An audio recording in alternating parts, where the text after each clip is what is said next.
कृषि एवं किसान कल्याण विभाग के उप निदेशक डॉक्टर प्रदीप मिल ने कहा कि बाढ़ के पानी से कुरुक्षेत्र जिले का काफी क्षेत्र प्रभावित हुआ है। इस क्षेत्र में किसानों को जागरूक करने का प्रयास किया जा रहा है। बाढ़ का पानी निकालने के बाद भी भूमि को फिर से फसल देने के लायक बनाना है और संभावित बीमारियों से किस प्रकार बचाना है।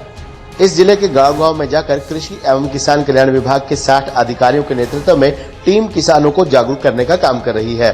उप निदेशक डॉक्टर प्रदीप मिल ने अधिकारियों को कुछ आवश्यक दिशा निर्देश देते हुए कहा कि उपायुक्त शांतनु शर्मा के आदेशानुसार किसानों के मन की बात को साझा करने के लिए कृषि विभाग की तरफ से लगभग 60 टीमें तैयार की गई हैं। ये टीमें किसानों के खेतों तक पहुंच रही हैं और वर्तमान स्थिति को देखने के बाद किसानों को राय देने का काम कर रही हैं। ये टीमें किसानों की बाढ़ का पानी निकलने के बाद भूमि को फिर से फसलों के अनुसार तैयार करने के बारे में जानकारी दे रही हैं और बाढ़ का पानी उतरने के बाद संभावित वीडियो के बारे में भी जागरूक कर रहे हैं। इसके अलावा कुछ किसान भाई जो किसानों की मदद करने के लिए निःशुल्क पौध उपलब्ध करवाना चाहते हैं, उनके बारे में भी विस्तार से किसानों को बताया जा रहा है। उन्होंने कहा कि जिन किसानों की धान की फसल खराब हो गई है और वही किसान दोबारा धान की रोपाई करना चाहते हैं, लेकिन उनके पास धान की पौध उपलब्ध नहीं है, ऐसे किसान कम अवधि की धान जैसे किस्में जैसे पूसा 1509 और पीबी 1692 की पौध तैयार करने के लिए बिजाई कर सकते हैं, क्योंकि ये किस्में बिजाई से पकने तक 120 दिन का समय लेती हैं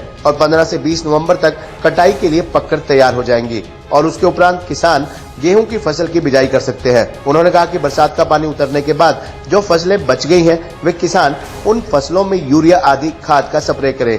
यदि चिट्टा विधि से खाद खेतों में डालते हैं तो ऐसी अवस्था में किसान खाद की मात्रा को 2-3 हिस्सों में बांटकर खेत में डालें। उन्होंने कहा कि बची हुई धान की फसल में तनागलन बीमारी का प्रकोप हो सकता है, जिसके लिए किसान यदि संभव है तो खेत में खड़ा पानी निकाल दें अथवा 200 से 250 ग्राम प्रति एकड़ बवास्टीन फफूंदीनाशक का प्रयोग करें। जड़ की सुंडी व तना मोडक लीफ फोल्डर का प्रकोप भी फसल में हो सकता है।